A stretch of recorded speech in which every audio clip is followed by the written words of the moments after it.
आदरणीय श्रोतागण, आज हम अपने अभिन्न मित्र आचार्य शंभु मित्र शास्त्री जी के साथ आपके साथ आयुर्वेद की एक बहुत ही महत्वपूर्ण जानकारी दुग्ध के विषय में साझा करेंगे।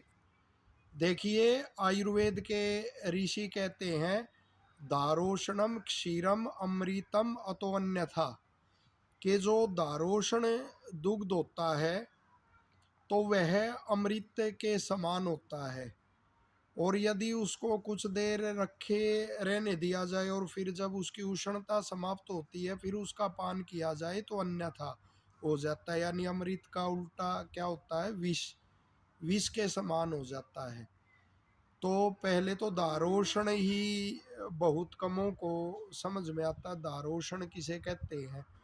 जिस समय दूध आचार्य को, जी, वो धारोशन को आप खुले खुले बताएंगे तो हमारे श्रोताओं के लिए अच्छा रहेगा। जी जी, धन्यवाद। देखिए, आचार्य जी का आदेश हुआ है कि दारोषण को खुलकर, हम भी आयुर्वेद का जब कोर्स कर रहे थे तो आदरणीय गुरुजी ने पूछा हमारे को, और उस समय मैंने उत्तर दिया था, वो बड़े प्रसन्न हुए थे।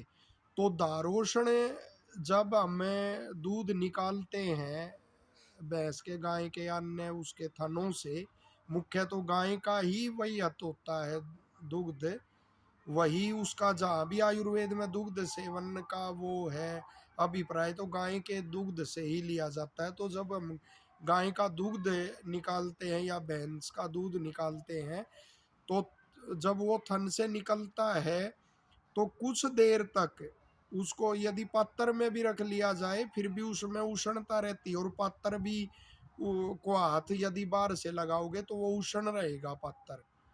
तो सर्वांग शीत का भी आयुर्वेद में नियम है कि किसी द्रव्य को सर्वांग शीत करना है तो पात्र में यदि उसे डाला जाए तो पात्र बाहर से ठंडा यदि हो जाएगा तो वो भी शीत हो गया है। तो जब तक पात्र में भी उष्णता रहती है या दुग्ध को भी उष्ण महसूस किया जाता है स्पर्श में या पीने में, तो उसकी संज्ञा दारोषण है। तो जब उसको पिया जाता है तो वो कहा है अमृत के समान है। और अनेक तो गांव में वो था, एक प्रचलन था, जो धार निकालते थे वो थन से ही मुख में लेते थे, उसको कहते थे धार मारना मुख में, और उसी को पीते थे, और बड़ा वो अमृत आयुर्वेद के ऋषियों ने उसको कहा है। लेकिन आजकल ये प्रचलन आप देखिए कि युवा बच्चों को हम देखते हैं, स्वयं अपने बच्चों को भी हमने रोका उससे, कि वो थैली जो आती है उसका, विद्यार्थियों को, ब्रह्मचारियों को भी हमने रोका, आदरणीय आचार्य जी ने भी रोका, कि वो थैली का दुग्ध वो उसमें शरद काल में भी उसको ठंडा ही सेवन कर रहे थे, जैसी थैली आई उसको मुख से खोला और वो पी रहे हैं। अनेकों को हमने देखा है। तो इस सिद्धांत के अनुसार तो वो विष है, और वो तो क्या पता कितने दिन कार वो रखा रहता है। तो इस विषय में जरूर ध्यान दे, क्योंकि जो रस है उसका अच्छी तरह से नहीं बनेगा, आम रस बनेगा, रक्त दूषित होगा, कफ की समस्याएं उत्पन्न होंगी, या कृमि उत्पन्न होंगे, और रक्त विकार उत्पन्न हो सकते हैं। तो इससे मेरा युवा पीढ़ी से तो विशेष निवेदन है, क्योंकि वही सेवन करते एक हैं। और प्रार्थना है कि दूध कब सेवन करना चाहिए, इस रात्रि में कि दिन में कि दोपहर में।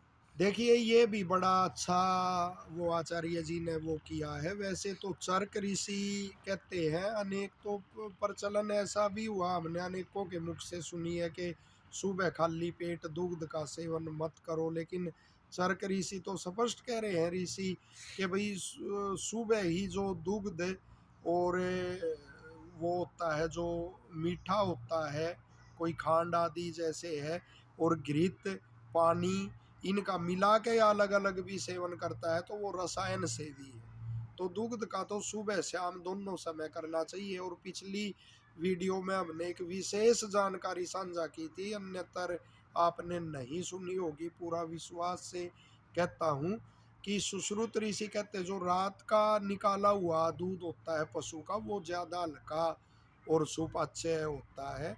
वरना दुग्ध तो जवान को तो 3 समय, सुबह दोपहर शाम भी कर सकता है, या सुविधा के अनुसार सुबह और शाम को तो उसका सेवन अवश्य करना चाहिए। और वो दारोषण जब वो नहीं है तो उसका उबाल कर ही सेवन करना चाहिए।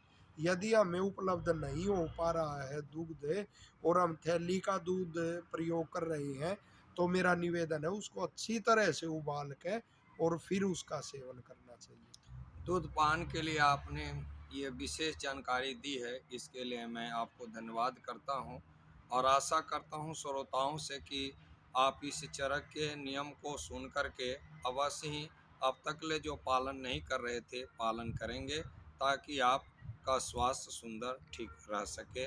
बहुत बहुत धन्यवाद आचार्य जी अब इस जानकारी के लिए। बार बार आपका उत्साहवर्धन के लिए आचार्य जी का बार बार हम धन्यवाद करते हैं और परमपिता परमात्मा से इनकी सर्वांगीण उन्नति की कामना करते हैं। धन्यवाद।